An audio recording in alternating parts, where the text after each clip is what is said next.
my favorite parts about training camp is trade speculation. Actually, that's my favorite part of any season, whether it's in season, off season, at the trade deadline, whatever. But with the Minnesota fighting Vikings, you do have to potentially look at one of the Vikings' big positions of strengths, which is running back. Even though I understand that talking about trading a backup running back when Dalvin Cook, who has not played a full season due to his health at any point in his NFL career, don't play with me because you're playing with fire. Again, I fully understand that, but it is the gloriousness of the depth as well as the specific situation with backup running back Alexander Mattison that maybe the Vikings should consider trading the pride of Boise State. Now, this is not punishment. This is not a, hey, trade a player just to get rid of him. It is not that situation. I think the Vikings could potentially find a win-win if certain scenarios come up where Mattison, I believe, is ready to be a running back one somewhere in this league.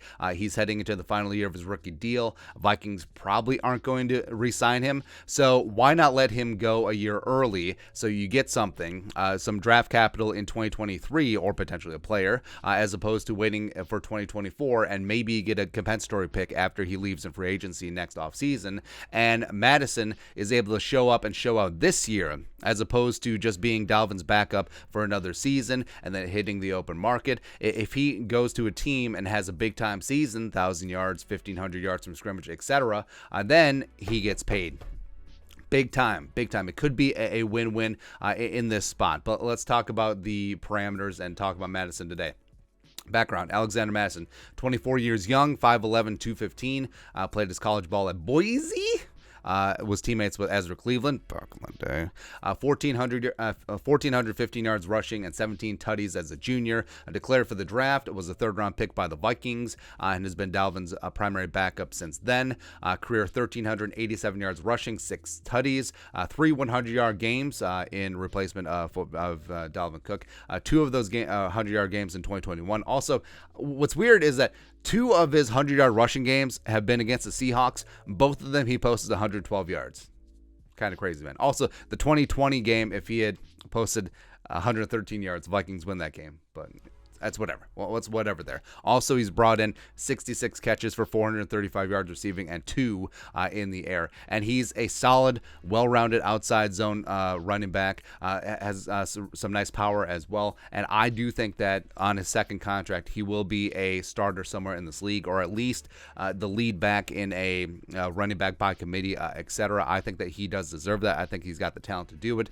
So that's why the Vikings could potentially look to move him. Now, a couple of trade destinations is always fun, right? So you got the Buffalo Bills up there, where I understand that Mattison just would be trading one Cook running back for another Cook running back, but James Cook is a little bit more of a receiving running back, even though I do think that he has the talent to be a lead dog as well. But overall, I think that he and James would be really nice complements as opposed to a 1-2 punch, whereas with the Vikings, with his brother Dalvin, where Dalvin is clearly number one, and then Mattison is the backup. They got the Miami Dolphins, where the Dolphins are going all in, man. Like, they're really going for the pin.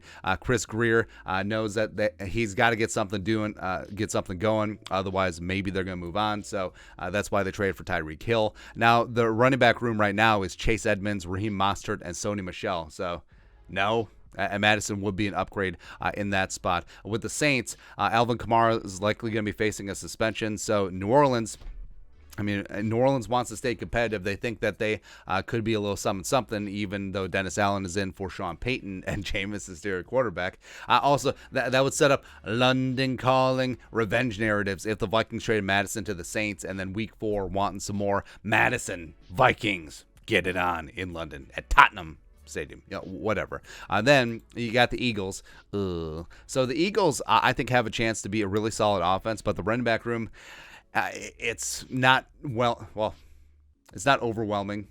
It's just whelming. Miles Sanders, I like, but he can't really get anything going. Boston Scott, the former 7th round pick, maybe, whatever. The Falcons are going to be straight up booty this year. It sort of is what it is. Cordero, yes, is there. Yes, they have used him as a traditional running back, except he's still more of a gadget player, more of an offensive weapon. The running back one right now is Damian Williams. No. And then you have the Niners, who I really love Elijah Mitchell, but I do think that given Mattison's experience with the outside zone, Niners run a lot of that as well. I think that he would fit in very swimmingly. But also, would the Vikings want to enrich a NFC competitor like that, who's potentially going to be in the race? Same thing. You can say the same thing about the Saints. Probably not. Then you also add in whoever has major injuries at running back. I mean, you look at teams like the Rams with Cam Akers last year. You look at the Ravens, who had 17,000 injuries at running back. Ish happens. Ish happens, man. And again, that's another reason why maybe the Vikings shouldn't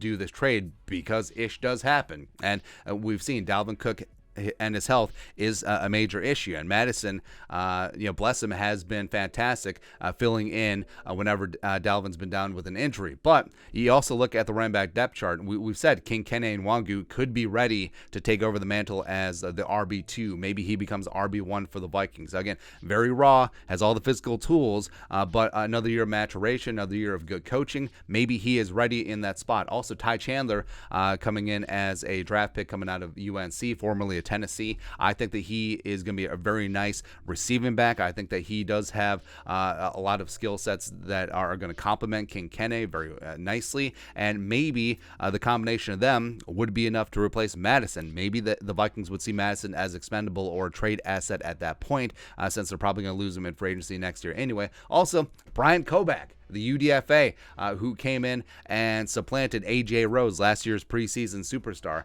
So maybe the Vikings look at their depth at running back. They're like, okay, we can move Mattison now. Maybe we can get a fourth-round pick for him in 2023 to replace the fourth-round pick that we gave up in the draft last year, or potentially some offensive line help, maybe some depth at cornerback, etc. Maybe they go that route. But they should have all options open.